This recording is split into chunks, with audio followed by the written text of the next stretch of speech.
फूलनगर में एक सुहाना नाम की एक लड़की रहती थी। सुहाना के माता पिता की मृत्यु उसके बचपन में ही हो गई थी, जिसके बाद सुहाना अपनी दादी के साथ रहने लगी। सुहाना की दादी के पास इतने पैसे नहीं थे कि वो उसे अच्छे कपड़े लाकर दे सके। सुहाना को हमेशा ही एक लाल फ्रॉक खरीदने का सपना था, लेकिन उसकी दादी बस इतना ही कमा पाती थी उन्हें रोज का भोजन मिल जाया करे। ये सब देखकर सुहाना कभी भी अपनी दादी को इस बात के लिए परेशान नहीं करती थी। एक दिन सुहाना अपनी दादी से बोली कि वो अपने से छोटे उम्र के बच्चों को ट्यूशन पढ़ाकर आपकी मदद करना चाहती है।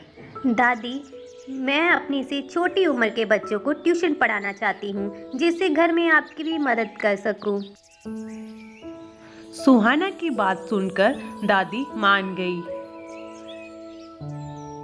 बच्चों बोलो का खा। अगले दिन से सुहाना ने छोटे छोटे बच्चों को पढ़ाना शुरू कर दिया। धीरे धीरे सुहाना के पास और बच्चे आने लगे, जिससे उसे अच्छे पैसे मिलने लगे। एक दिन दादी सुहाना के पास आई और बोली, सुनो बेटा। जी बोलिए दादी जी।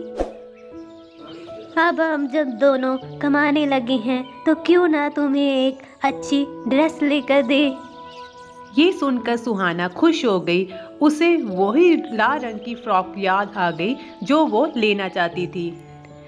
अगले ही दिन सुहाना अपनी दादी के साथ बाजार में गई। उसने बाजार में वो लाल फ्रॉक बहुत ढूंढी, मगर उसे नहीं मिली। फिर उसे वो लाल फ्रॉक एक दुकान पर टंगी हुई दिखाई दी। उसे देखकर वो अपनी दादी से बोली, वो देखो दादी जी, लाल फ्रॉक, मुझे यही फ्रॉक चाहिए।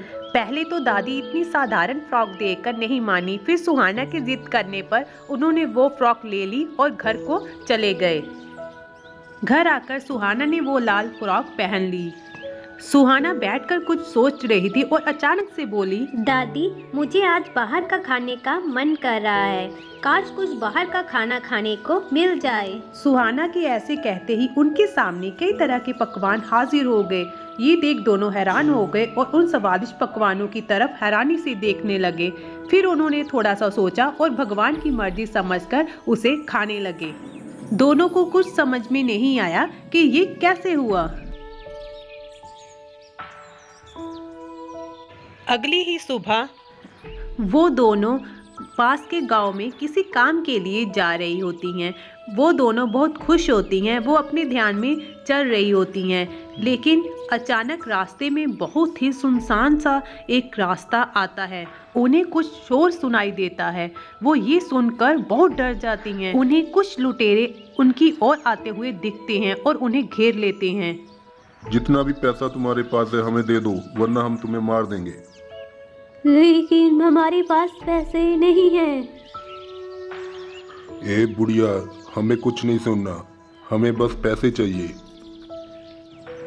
हे भगवान, हमें बचा लो।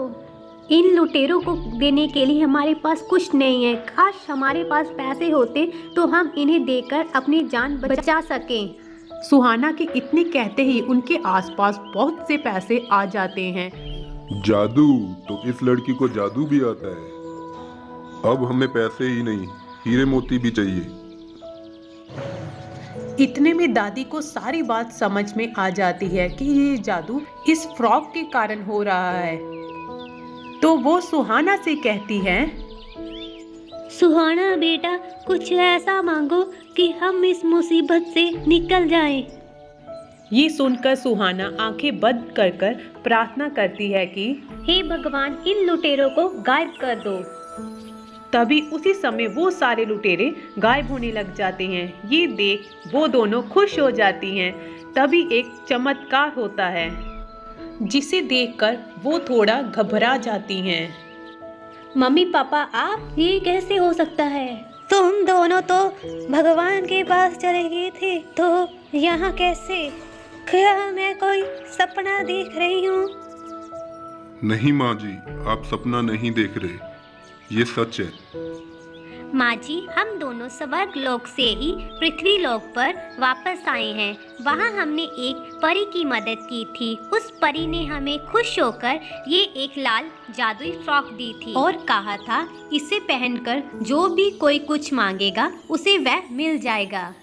अरे वाह, ये तो बहुत अच्छा हुआ। हमने बहुत ही मुश्किल दिन देखे हैं, अब सब ठीक हो जाएगा।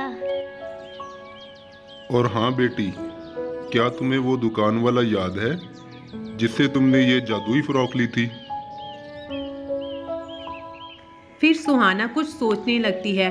उसे वही दुकानदार का चेहरा याद आ जाता है। जी पापा, मुझे याद है। कौन था वो?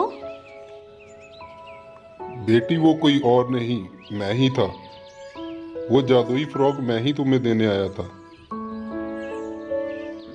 हमें इंतजार था कि कब हमारी बेटी जिम्मेदार बनेगी और कब हम ये वाली फ्रॉक उसे देंगे। बेटी, ये जादुई रेड फ्रॉक उस दिन से तुम्हारी हो गई जिस दिन से तुमने अपनी दादी की मदद करनी शुरू की और अपनी जिम्मेदारी खुद उठाई। अब इसे पहनकर मजे करो। ये फ्रॉक तुम्हें देखकर हमें भी मुक्ति मिल गई। इतना कहकर वो दोनों खुशी खुशी वहां से चले गए। ये सब जानकर सुहाना और उसकी दादी बहुत खुश हुए और फिर वो वापस अपने घर चले गए। अब वो खुशी खुशी रहने लगे। उनके पास अब सब कुछ था, वो जो चाहे वो खरीद सकते थे और सुहाना अब गरीबों की भी मदद करती थी।